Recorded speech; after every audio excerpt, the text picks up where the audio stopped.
Muy buenas tardes a todos, queridos hermanos. Como siempre, es un gusto poder saludarlos desde aquí, no solamente a los que estamos en el salón en la Ciudad de México, también a quienes nos siguen a través de la transmisión. Espero que tengan un muy feliz sábado todos y cada uno. Y para comenzar, quisiera hacerles una pregunta y que usemos un poco nuestra imaginación. Y esta pregunta inicial sería, ¿alguna vez ha visto usted un árbol con todas sus ramas perfectamente rectas, derechitas, sin ninguna torcedura o curvatura? Un árbol con muchas ramas y todas ellas completamente rectas. O quizá ha visto usted una carretera que no tenga ninguna desviación ni incorporación y que no dé un giro hacia algún lado o hacia el otro. Creo que por sus caras, ninguno hemos visto algo así. Y esto es porque en ambos casos, en las carreteras y en los árboles, estos giros, estos quiebres que presentan en su estructura es parte de su función. Para cumplir su cometido requieren de esto, de curvas, vueltas, torceduras, incorporaciones, salidas. En los árboles, por ejemplo, las hojas necesitan buscar la luz del sol y el aire más nutritivo para así alimentar a todo el organismo del árbol, a las raíces, al tronco, a las ramas, a las propias hojas. Y esto es algo que sería mucho menos sencillo y menos eficiente si todas las ramas fueran completamente derechas, porque entonces habría una cantidad limitada de ramas que podrían acceder al sol. De pronto estarían todas horizontalmente o hacia abajo. Pero eso no es lo que ocurre. En los árboles, estas desviaciones de las ramas permiten que una sola rama tenga una gran cantidad de hojas que capten la energía del sol sin necesidad de tener más de esa rama. Y en las carreteras, el otro ejemplo que estamos hablando, por ejemplo, cada desviación y cada incorporación sirven para conectar a puntos distantes entre sí. También para esquivar lugares peligrosos o donde simple y sencillamente no era posible mantener la rectitud del camino. Y yo recuerdo mucho que cuando llegamos a viajar a Oaxaca con mi papá en el auto, hay una parte en donde cruzamos la Sierra Madre Occidental, y es una carretera muy sinuosa y llena de curvas, porque es imposible cruzar todos los ríos y todas las montañas de forma recta. Entonces, un tramo que posiblemente sería de 10 kilómetros en línea recta se convierte en uno de 25, 35 por todas estas curvas. Las carreteras necesitan esquivar los lugares peligrosos o bien simplemente buscar un lugar sólido en el que asentarse. Y todos estos giros de las carreteras tienen un propósito. A veces es simplemente cambiar de dirección, ir en lugar de hacia allá, un poquito más hacia este otro lado. Y es común que nosotros relacionemos la palabra torcedura con algo negativo. Pero en ciertas ocasiones, como estos ejemplos que estamos hablando, los árboles y las carreteras, las torceduras de dirección o las desviaciones son parte de un mejor propósito, de algo bueno y positivo. Una parte de la función que quizá no podemos ver. Y quisiera que por favor me acompañaran a nuestra primera escritura de esta tarde en Eclesiastés 7. Eclesiastés 7, versículos 13 y 14.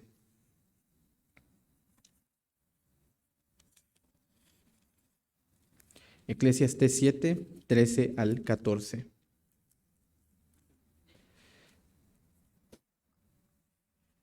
Mira la obra de Dios, porque ¿quién podrá enderezar lo que Él torció? ¿Quién podrá enderezar lo que Él torció? En el día del bien goza del bien, y en el día de la adversidad considera. Dios hizo tanto lo uno como lo otro, a fin de que el hombre nada halle después de él. Y recuerdo que la primera vez que leí el versículo 13, cuando era todavía muy chico, pensé, ¿por qué Dios habría de torcer algo? Siendo un Dios que busca la rectitud y la perfección en toda su obra. ¿Es acaso un Dios que arruina su creación, que está buscando corromper la rectitud de las cosas? ¿Un Dios que quizá busca hacerle daño a la perfección que creó? Y la respuesta fue inmediata en el siguiente versículo, en el verso 14. Las cosas buenas y malas ocurren porque Dios así lo permite con un propósito en particular que obedece a su voluntad.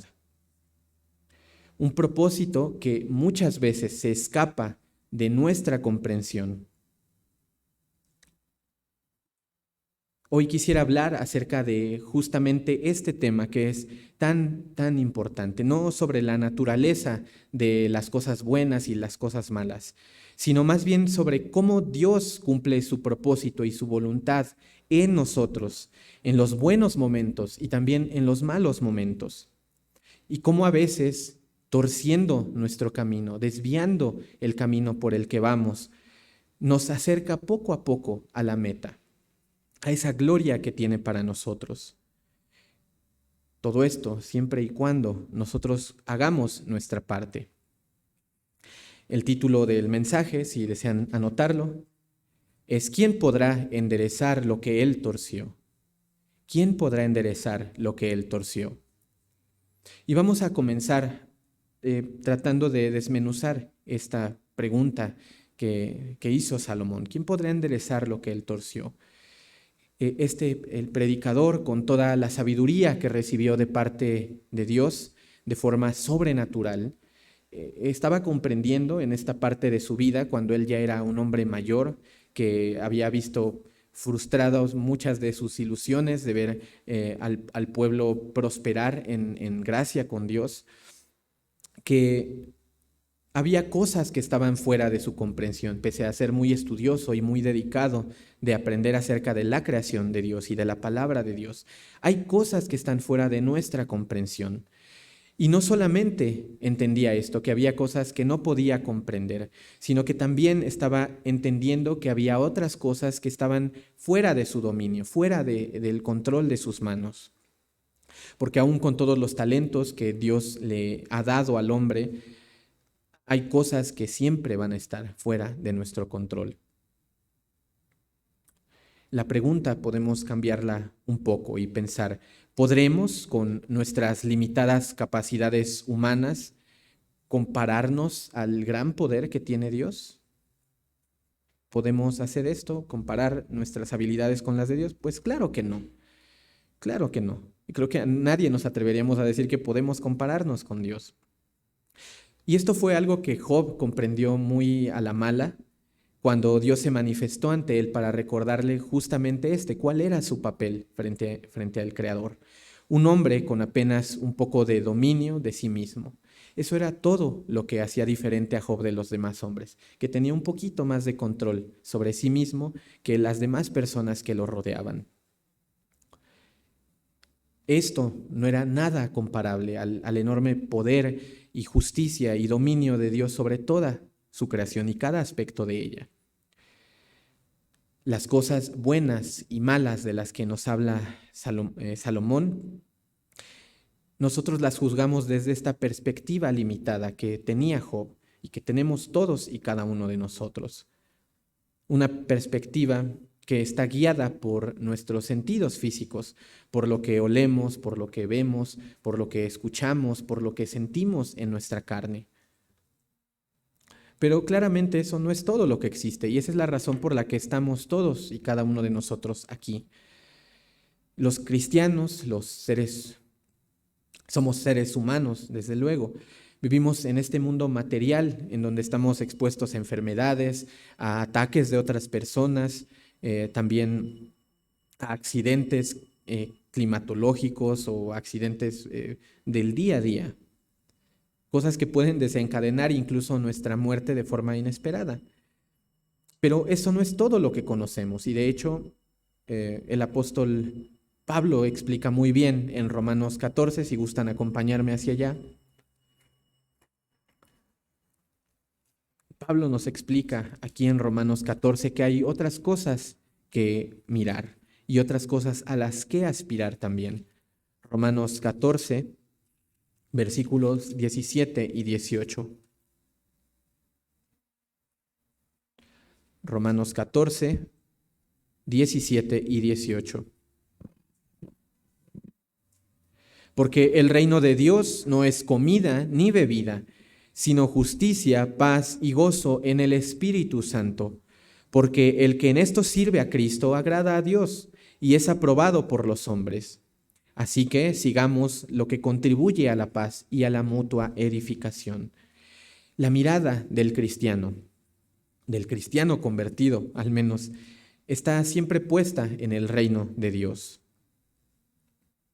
O en otras palabras, o de forma más precisa tal vez, la mirada del cristiano está enfocada en desarrollar un carácter a la manera de Dios que nos permita ser parte de ese reino.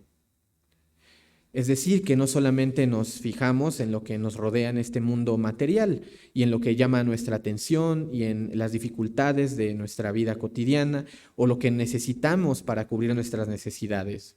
Hay otras cosas más y tienen que ver con el Espíritu Santo de Dios obrando en nosotros.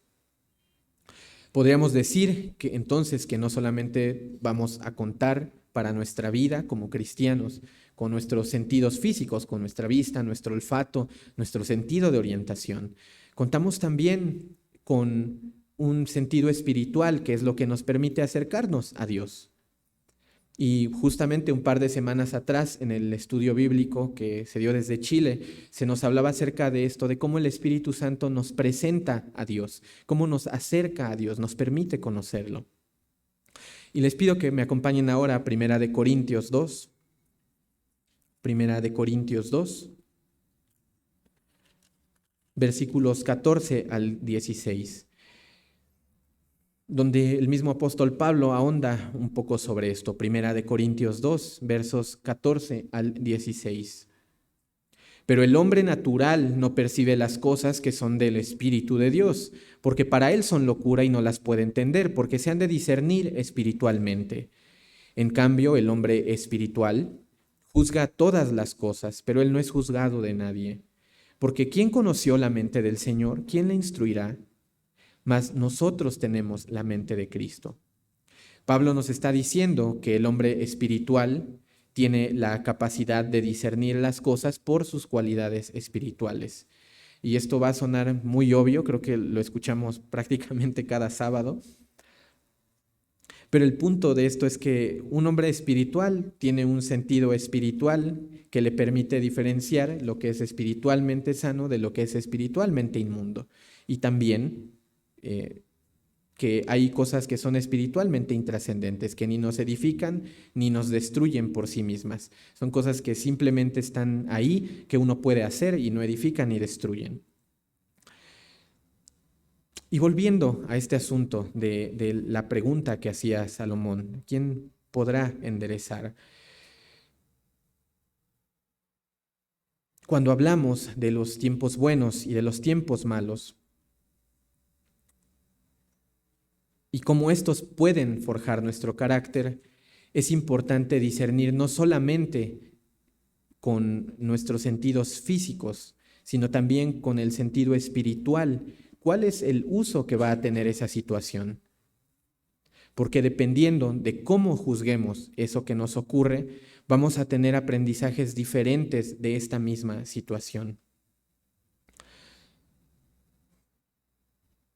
Nuestra mirada terrenal puede hacer que malinterpretemos muchas de las cosas que nos ocurren, como si se trataran de algo negativo, cuando en realidad en su forma espiritual están siendo herramientas para el perfeccionamiento de nuestro carácter, ese carácter que estamos buscando perfeccionar para ser parte del reino de Dios. Y es algo que pasa muy a menudo. Creo que todos también conocemos esta escritura de Romanos 8:28, pero les pido que por favor me acompañen hacia allá, porque hay algo muy interesante en ella. Romanos 8:28.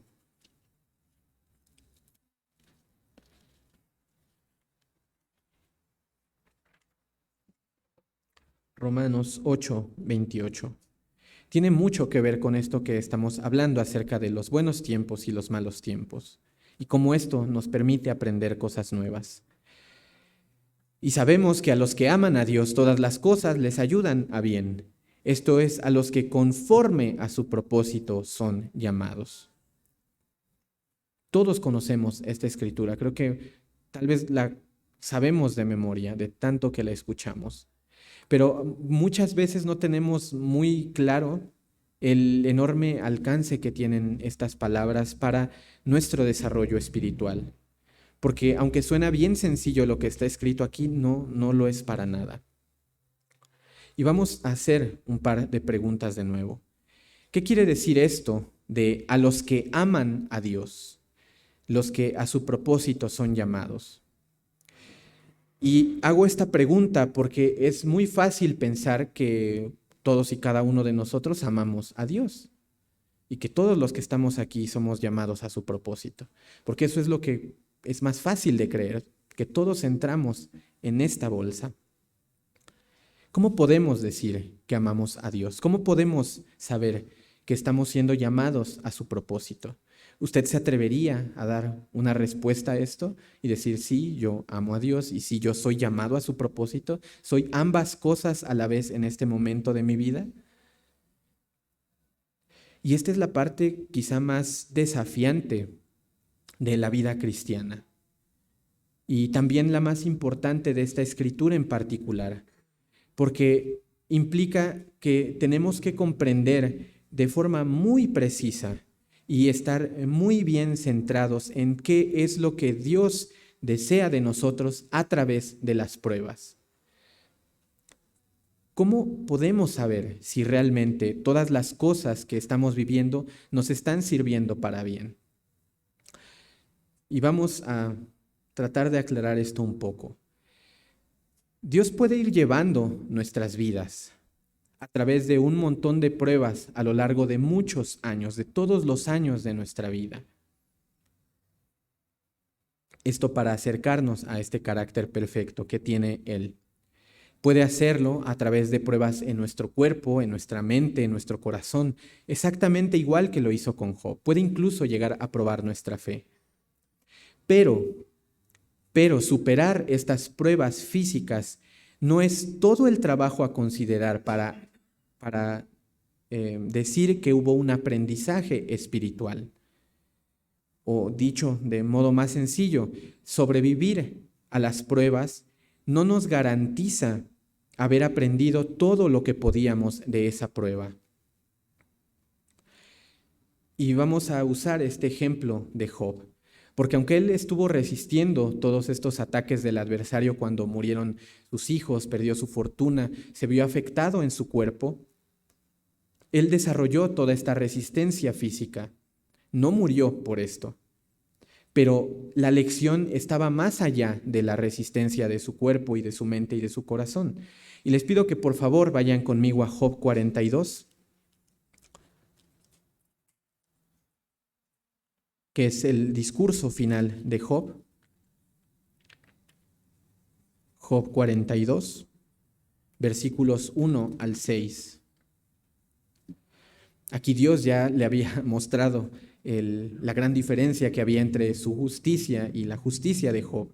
Y entonces respondió Job al Eterno y dijo, yo conozco que todo lo puedes y que no hay pensamiento que se esconda de ti. ¿Quién es el que oscurece el consejo sin entendimiento? Por tanto yo hablaba lo que no entendía, cosas demasiado maravillosas para mí que yo no comprendía. Oye, te ruego y hablaré. Te preguntaré y tú me enseñarás. De oídas te había oído, mas ahora mis ojos te ven. Por tanto me aborrezco y me arrepiento en polvo y ceniza. Esta lección que Job está declarándole a Dios no tiene nada que ver con el haber sufrido en su cuerpo, con su familia, con su riqueza material. Job estaba aprendiendo una lección mucho más importante que todo esto que había perdido en conjunto. Y lo aprendió ya que estaba a punto de terminar la prueba. Y esta lección también tiene que ver con nosotros. Job estaba reconociendo cuál era su papel frente a Dios, un ser diminuto, insignificante, y que aún así, siendo pecador y siendo insignificante, era capaz de despertar amor y misericordia y compasión de parte de Dios. La lección de Job no era superar esta prueba en su cuerpo, en su riqueza, con su familia. La lección de Job era aprender algo nuevo, algo que él no conocía o que no podía reconocer.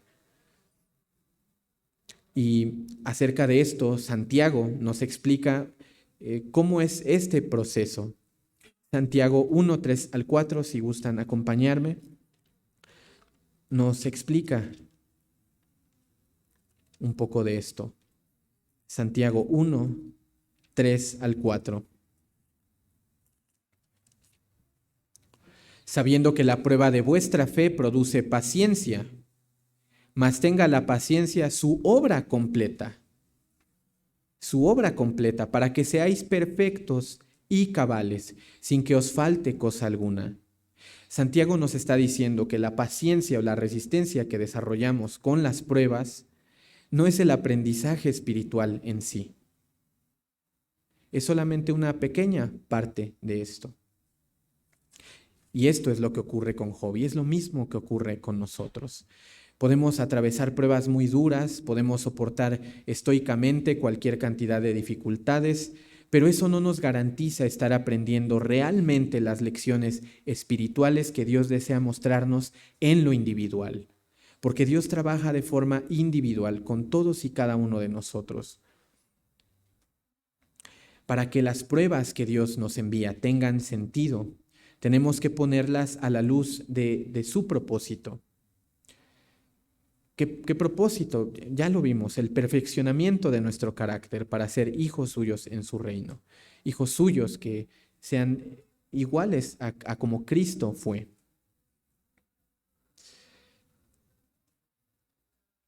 Y quisiera que viéramos justamente este ejemplo de Cristo para tratar de tener más claro todo esto de lo que estamos hablando, de cómo las dificultades y la paciencia que se desarrolla en las pruebas no es en realidad todo el aprendizaje espiritual que hay en ellas. Y vamos a examinar cómo este carácter manso, humilde, servicial y amoroso de Cristo se expresó a lo largo de su última y gran prueba, que fue la crucifixión y el proceso de su arresto también.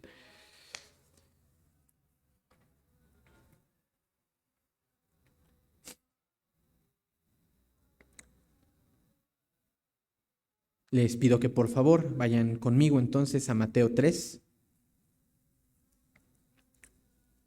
Mateo 3, versículos 13 al 17.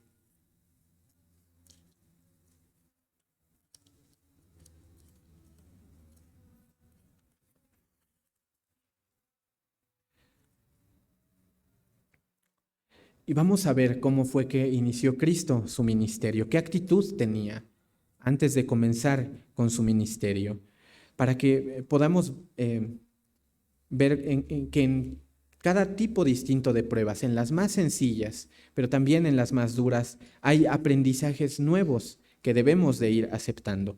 Mateo 3, versículos 13 al 17. Entonces Jesús vino de Galilea a Juan, el Bautista, al Jordán, para ser bautizado por él. Mas Juan se le oponía diciendo: yo necesito ser bautizado por ti, ¿y tú vienes a mí? Pero Jesús le respondió: deja ahora, porque así conviene que cumplamos toda justicia. Entonces le dejó, y Jesús, después que fue bautizado, subió del agua, y aquí los cielos le fueron abiertos, y vio al Espíritu de Dios que descendía como paloma y venía sobre él. Y hubo una voz en los cielos que decía: este es mi Hijo amado, en quien tengo complacencia. Cristo, en esta pequeña, muy pequeña, insignificante prueba, estaba dispuesto a cumplir con toda justicia, con toda instrucción que venía de parte de Dios. Esto no fue una prueba difícil en lo físico, sino en lo espiritual, porque Cristo era bastante superior a Juan el Bautista. Por eso Juan estaba incómodo con este hecho de bautizarlo. Pero Cristo estaba haciendo uso de una humildad que solamente podía provenir del Espíritu Santo de Dios, de ese carácter perfecto de Dios. Cristo fue sencillo y cumplió con lo que era justo en su condición de ser humano, ser bautizado para recibir entonces el Espíritu Santo, igual que nosotros. No solamente fue justo en cuanto a que obedecía los mandamientos y las leyes de la alimentación, como se decía en el sermoncillo, fue justo porque estaba acatando todas y cada una de las instrucciones de Dios el Padre para entonces iniciar su ministerio. Cristo fue obediente a Dios y fue muy humilde ante Juan y le demostró un gran amor porque defendió su ministerio y reconoció su ministerio, que era una encomienda también directa de Dios hacia él. Los fariseos no les agradaba tanto Juan, pero Cristo le estaba dando validez a este ministerio de Juan, permitiendo que él lo aceptara. Entonces Jesús, hombre, aceptó su papel de hijo y de discípulo y desarrolló esta actitud humilde, mansa y amorosa, que estoy muy seguro que fue completamente inolvidable para Juan. Y quisiera que tratáramos de imaginarnos lo que sentía Juan en ese momento. Viene Cristo a mí para pedirme que yo lo bautice. Y cuando yo me niego, Él me dice, no, vamos, tienes que hacerlo, tenemos que cumplir con toda justicia. Fue una lección preciosa de parte de Cristo, con una gran humildad y con un gran amor hacia Juan el Bautista. Jesucristo, el Hijo, estaba atento y dispuesto a seguir este propósito del Padre y amaba también al Padre de tal manera que se despojó de su gloria y vino y se hizo hombre. Hay algo que hay que recalcar, siempre hay que recalcarlo, y es que el Padre y el Hijo, como seres individuales, poseen una relación perfecta de comprensión. Y es esta comprensión mutua tan perfecta lo que nos permite a nosotros acercarnos a Dios, porque estas mismas cosas que nosotros sufrimos en nuestra carne, Cristo las experimentó, y el Padre puede comprendernos a través de Cristo. Esta sensibilidad entre Dios el Padre, entre Jesucristo y entre nosotros es algo que no deberíamos perder por experimentar muchas pruebas, porque en muchas ocasiones experimentar grandes dificultades y prolongadas a lo largo de nuestra vida terminan endureciendo nuestro corazón. Nos endurecen para no sentir más dolor o más tristeza, para no salir más heridos. Pero ese no es el propósito de las pruebas que Dios nos envía. Y Cristo nuevamente nos lo muestra, y nos lo muestra de una forma muy, muy especial. Porque los últimos momentos de su vida fueron, creo que lo más duro que una persona podría pasar. Saber que uno va a ser torturado, va a ser humillado, va a ser objeto de burlas, aún sin culpa alguna, con el reloj encima de la cabeza en una cuenta regresiva espeluznante, sabiendo que nadie comprende por lo que estamos a punto de pasar, siendo traicionado por tus amigos, negado por algunos otros. Este es el contexto en el que ocurre la última gran prueba de Cristo. Pero este contexto es solamente lo que podemos ver nosotros con los ojos materiales, con nuestros sentidos físicos. Pero Cristo no era un hombre común y no solamente veía esta parte humana y mundana de los acontecimientos. Había una visión diferente. Y les pido que por favor vayan conmigo a Lucas 22. Lucas 22, para ver este primer ejemplo de cómo una gran prueba, una torcedura en el camino, no necesariamente es algo negativo, sino una gran oportunidad. Lucas 22, 40 al 46. Había acontecido aquí ya la Pascua, y cuando llegó a aquel lugar, al monte de los Olivos, Cristo les dijo: orad que no entréis en tentación. Orad que no entréis en tentación. Pongamos mucha atención a esto. Y él se apartó de ellos a distancia como de un tiro de piedra, o sea, no muy lejos, y puesto de rodillas oró, diciendo: Padre, si quieres, pasa de mí esta copa, pero no se haga mi voluntad, sino la tuya. Y se le apareció un ángel del cielo para fortalecerle, y estando en agonía, oraba más intensamente, y era su sudor como grandes gotas de sangre que caían hasta la tierra. Cuando se levantó de la oración y vino a sus discípulos, los halló durmiendo a causa de la tristeza. Y les dijo: ¿por qué dormís? Levantaos y orad para que no entréis en tentación. 2 veces Cristo le repite esto a los discípulos: orad para que no entréis en tentación. Hay 2 cosas que vamos a resaltar aquí. La primera, la más obvia tal vez, es que Cristo estaba de nuevo mostrando esta sumisión perfecta a la voluntad del Padre. No estaba anteponiendo su deseo de no sufrir a cumplir la voluntad de Dios. Estaba dispuesto a sufrir lo que ya había estado acordado por ambos. Y no estaba pidiendo ser librado de la prueba, sino ser fortalecido. Es por eso que llega el ángel a fortalecerlo. Pero la segunda cosa a resaltar es justo esto que les decía. Y es lo más hermoso y constante a lo largo de todo este periodo hasta que es crucificado. Y es que Jesús estaba muy preocupado por sus discípulos, muy, muy preocupado por ellos. Les pedía orar para que no entraran en tentación, para que no fueran debilitados espiritualmente y que el adversario no pudiera destruirlos. Aún en medio de esta gran prueba, de esta terrible agonía mental, Jesús seguía cuidando de su rebaño, de esos pequeños niños a quienes tomó para volverlos sus discípulos. Cristo estaba cuidando de aquellos que el Padre le había dado para esparcir su evangelio. Y entonces la prueba de Cristo aquí no era solamente de paciencia y de esperar lo mejor para lo que iba a ocurrir, tampoco era una prueba para pedir fortaleza, porque ya lo estaba haciendo, sino que estaba ejerciendo otra cosa, que era el fruto del amor al prójimo, primero para dar su vida, pero también porque estaba dando a sus más cercanos el más valioso consejo que podía darles: oren para no apartarse de mí, porque lo que viene no va a ser algo agradable.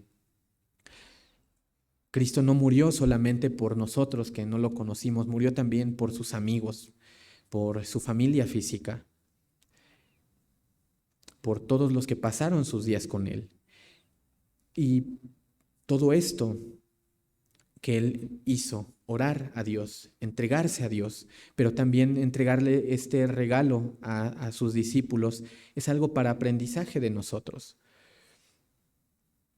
Este amor por el prójimo, superior al amor por uno mismo, era algo que Cristo ya había manifestado antes en la Pascua, cuando dijo que iba a morir por la humanidad. Pero también se siguió manifestando después. Y vamos unos versículos más adelante, a los versos 49 al 53, igual en Lucas 22. Lucas 22, 49 al 53. Viendo los que estaban con él lo que había de acontecer, le dijeron: Señor, heriremos a espada. Estaban ya a punto de apresarlo. Y uno de ellos hirió a un siervo del sumo sacerdote y le cortó la oreja derecha. Entonces, respondiendo Jesús, dijo: Basta ya, dejad. Y tocando la oreja de este herido, la sanó. Y dijo Jesús a los principales sacerdotes y a los jefes de la guardia del templo y a los ancianos que habían venido contra él: ¿como contra un ladrón habréis salido con espadas y palos? Habiendo estado con vosotros cada día en el templo, no extendisteis las manos contra mí, mas esta es vuestra hora y la potestad de las tinieblas. De nuevo, hay varias cosas que podemos rescatar de aquí. Sus discípulos, con la mirada terrenal puesta en lo que estaba aconteciendo en ese momento, querían cambiar la situación por la que Jesús estaba pasando, y también ellos, de paso, querían confrontar a quienes iban a arrestar a Jesús, y usaron la violencia para defenderse de un acto injusto en contra de su maestro y también de ellos. Querían torcer, o más bien enderezar lo que Dios ya había torcido. Pero Jesús tenía una mirada bien diferente de las cosas, porque conocía el plan perfecto de Dios y sabía que era su momento de ser arrestado. Entonces detuvo la confrontación y en un acto de amor también muy noble, sanó a uno de sus captores, que probablemente no se hubiera tocado el corazón de herirlo si hubiera sido necesario para llevarlo preso. Cristo no tenía la mirada puesta en esta situación retorcida del mundo material que estaba ocurriendo. Y justamente eso es lo segundo que quiero resaltar, que fue lo que le dijo a los sacerdotes y a los ancianos y a los guardias. Cristo les estaba mostrando a qué propósito estaban sirviendo en realidad. Y les estaba recordando que no habían tenido el valor ni la oportunidad de hacer esto, sino hasta ese preciso instante, cuando fuerzas espirituales estaban obrando en ellos y sobre ellos. Entonces, con esto en mente, podemos ver que las palabras de Cristo, al hablarle a los ancianos, no son en realidad un reclamo por lo que estaban haciendo. No les estaba diciendo, pero ¿por qué me hacen esto? Les estaba explicando, por sí mismos ustedes no se habrían atrevido a hacer esto. No habrían tenido el valor. Y si lo hacen ahora, es porque fuerzas espirituales están obrando en ustedes. Es su hora de ser probados y es tiempo de que Satanás haga su trabajo.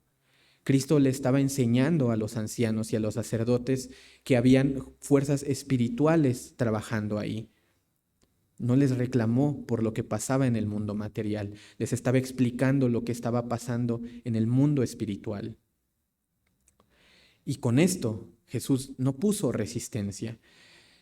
Se dejó llevar, apresar y mantuvo su cometido de hacer la paz, que es algo que vimos anteriormente. En este evento, nuevamente Cristo no estaba buscando herir, sino salvar a través de las pruebas. No se estaba resistiendo a lo que ocurría, estaba tomando cada oportunidad que había en este tránsito doloroso hacia su muerte para enseñarle algo a quienes lo rodeaban, para mostrarles el camino de la salvación. Y quisiera que viéramos otro ejemplo en Marcos 14. Marcos 14, versículos 60 al 64. Aquí Jesús ya estaba ante el concilio de sacerdotes, de ancianos y de escribas, y estaban tratando de acusarlo, incluso con mentiras, para condenarlo a muerte. Y entonces ocurre lo siguiente. Verso 60. Entonces el sumo sacerdote, levantándose en medio, preguntó a Jesús, diciendo, ¿no respondes nada que testifican estos contra ti?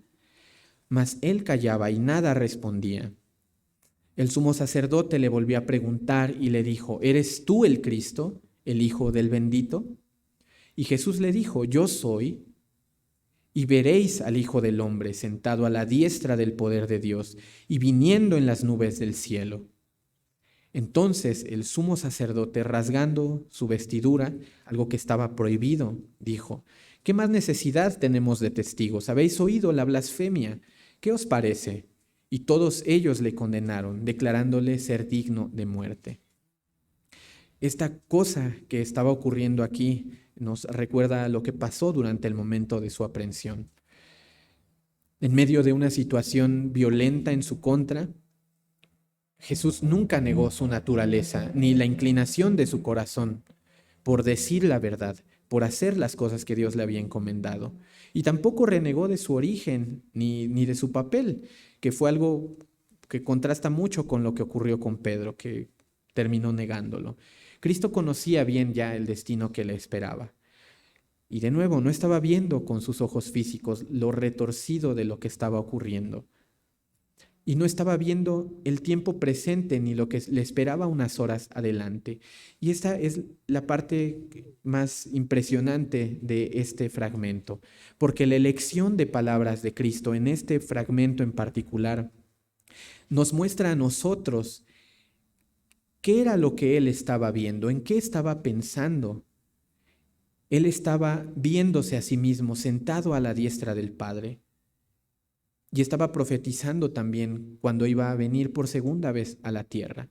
Pese a toda la adversidad y a todo lo negativo que podía existir ahí, pese a que pudo haberse defendido verbalmente, no tenía la mirada puesta en el aquí y el ahora, la tenía puesta en un futuro más glorioso, un futuro que solamente es posible gracias a este sacrificio que estaba realizando. Entonces, vistos estos ejemplos de Cristo, volvamos a nuestra pregunta inicial. ¿Estaba Cristo tratando de enderezar lo que Dios torcía? Pues no. Estaba aprovechando todas estas aparentes torceduras en el camino para cumplir el propósito de Dios, que era llevar evangelio, llevar salvación a la humanidad, porque conocía este propósito a la perfección. Este gran propósito. Vayamos a Efesios 4. Efesios 4.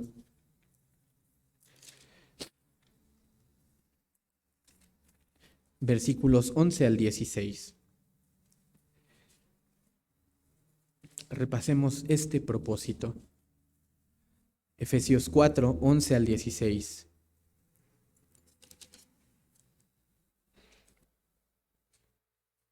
Y él mismo constituyó a unos apóstoles, a otros profetas, a otros evangelistas, a otros pastores y maestros, a fin de perfeccionar a los santos para la obra del ministerio, para la edificación del cuerpo de Cristo, hasta que todos y cada uno, lleguemos a la unidad de la fe y del conocimiento del Hijo de Dios, a un varón perfecto, a la medida de la estatura de la plenitud de Cristo, para que ya no seamos niños fluctuantes, llevados por doquiera de todo viento de doctrina, por estratagema de hombres que para engañar emplean con astucia las artimañas del error, sino que siguiendo la verdad en amor, crezcamos en todo en aquel que es la cabeza, esto es Cristo, de quien todo el cuerpo bien concertado y unido entre sí por todas las coyunturas que se ayudan mutuamente según la actividad propia de cada miembro, recibe su crecimiento para ir edificándose en amor. Edificarnos en amor, ese es el llamamiento que nos hace Dios. Edificarnos en amor, perfeccionarnos a la altura de Cristo, ser como Cristo. Y suena algo, otra vez, muy obvio, muy fácil, repetitivo. Pero como vimos, esta altura de la plenitud de la obediencia, del servicio y de la humildad y del amor al prójimo que tuvo Cristo aún en sus pruebas más difíciles, no es algo para nada fácil de conseguir. Y mucho menos en circunstancias, perdón, que comprometen nuestra seguridad o nuestra comodidad. Porque seguimos siendo humanos y seguimos teniendo esta tendencia a ser egoístas, a querer sentirnos bien, sentirnos cómodos, no esforzarnos demasiado, tratar de evitar el cansancio o evitar la frustración o evitar el conflicto. Este egoísmo que tenemos, muy tristemente a veces nos vuelve difícil aceptar con mansedumbre las pruebas y también oscurece nuestra visión y no nos permite ver qué tanto podríamos aprender de cada prueba. Porque muchas veces estamos más preocupados por salir de las dificultades y salir de nuestras pruebas, o mejor dicho, de sobrevivir a ellas, que de realmente aprender algo nuevo, que es lo que Dios esperaba de nosotros inicialmente con las pruebas. Por ejemplo, hay pruebas en las que Dios desea enseñarnos paciencia. Habemos algunos de nosotros, me incluyo desde luego en ese saco, que queremos tener todo bajo control, todo medido y perfectamente planeado para que nada salga mal. Y Dios a través de las pruebas trata de enseñarnos que no podemos tener el control de todo y que debemos ser pacientes y que debemos desarrollar fe. Pero también hay pruebas en las que Dios desea exactamente lo contrario. Espera que nos arremanguemos la camisa, que tomemos nuestras herramientas y comencemos a trabajar arduamente en algo que no nos está saliendo bien y que con urgencia necesita ser trabajado. A veces somos demasiado pacientes y lo que Dios espera de nosotros es que seamos proactivos, que avancemos, que hagamos las cosas. Y también hay un malentendido y a veces vemos como pruebas cosas que no lo son. A veces por nuestra negligencia o por nuestros descuidos, nuestras acciones tienen consecuencias que no nos gustan y debemos enfrentarlas. Eso es una lección para nosotros, pero no es como tal una prueba. Pero algo que llega a pasar, me atrevo a decir que más que todo esto que hemos dicho, es que a veces ni siquiera somos conscientes de que estamos atravesando por una prueba, porque se nos hace normal nuestra situación, porque estamos cómodos, estamos tranquilos y no nos sentimos en crisis, o todo lo contrario, estamos siempre en tantos problemas y con tantas prisas y con tantas preocupaciones, que es nuestro estado normal y decimos, bueno, ¿qué le vamos a hacer? Y no vemos que son oportunidades de crecimiento espiritual. Entonces, ya a modo de conclusión, las pruebas a las que nos enfrentamos, todas y cada una de ellas, tienen que dejarnos un aprendizaje nuevo o refinar algo de nuestro carácter. Porque una prueba no se trata solamente de resistirla, sino de conseguir algo extra de ella. El carácter de Dios, este carácter amoroso, misericordioso, paciente y esforzado, es algo que tiene que verse nutrido o cultivado a través de las pruebas. Y es algo que debe permanecer también a lo largo del tiempo, porque de nada sirve haber aprendido algo en una prueba y decir, ok, entendí cuál era la lección de esta prueba y después dejarlo en el olvido y no ponerlo en práctica. Y de hecho eso es algo que me gusta mucho de las oraciones de cierre, y es que algunos de nuestros hermanos que nos representan realizando esa oración mencionan Santiago 1:22, esto de ser hacedores de la palabra y no solamente oidores de ella. Es lo mismo aquí. No sirve de nada ser aprendedores de lecciones tras una prueba si después de ese aprendizaje no lo ponemos por obra en adelante. Para aprender algo nuevo y también para ponerlo en práctica, es necesario que desarrollemos una mirada igual a la que tenía Cristo, ver oportunidades donde normalmente uno vería problemas, una mirada espiritual, no enfocada en el aquí y el ahora, sino en el glorioso destino que nos espera. Porque si no ejercitamos esta mirada espiritual, nuestra primera reacción frente a las pruebas va a ser querer enderezar lo que Dios ha torcido, en vez de arrodillarnos, en vez de pedir sabiduría y de discernir qué clase de situación estamos enfrentando. Para entonces sí, poner manos a la obra o detenernos y esperar que Dios nos muestre por dónde. Porque Dios espera que seamos proactivos, pero también espera que en las pruebas nosotros seamos humildes como Cristo, para recibir claridad, para recibir calma, para recibir fuerza y así poder enfrentar la prueba.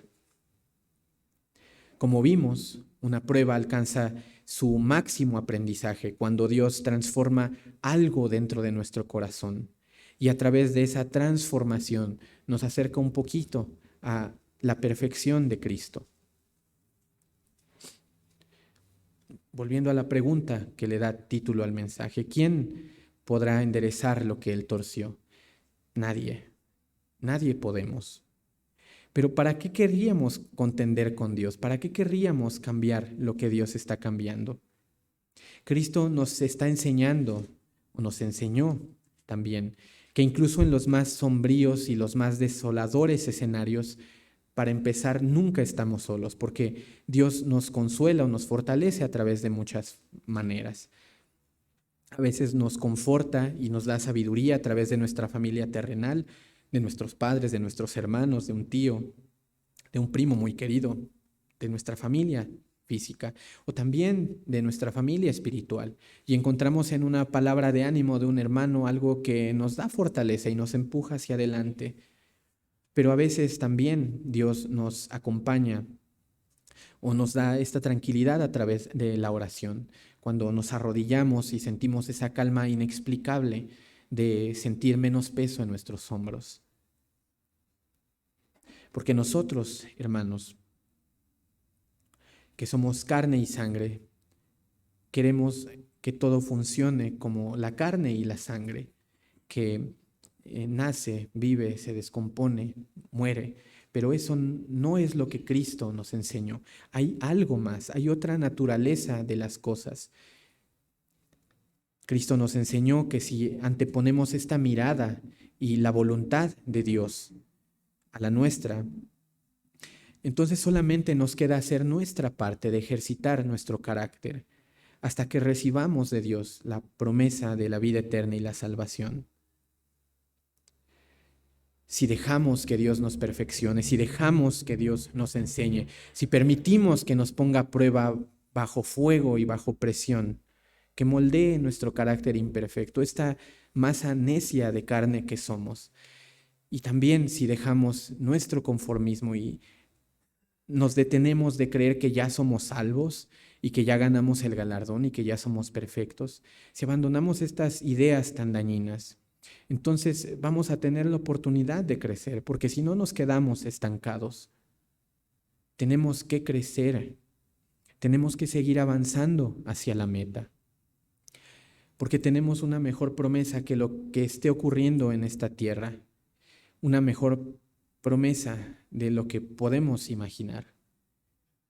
Y justo para imaginarla tenemos que desarrollar esta mirada espiritual. Entonces dejemos, hermanos, que el Eterno nos muestre para dónde ir, porque esa es la verdadera fe. Ponernos en las manos de Dios, confiados en que todas las cosas van a ser para bien si nosotros lo amamos y si atendemos a este llamado para ser hijos suyos en su reino. Que tengan muy feliz sábado, hermanos.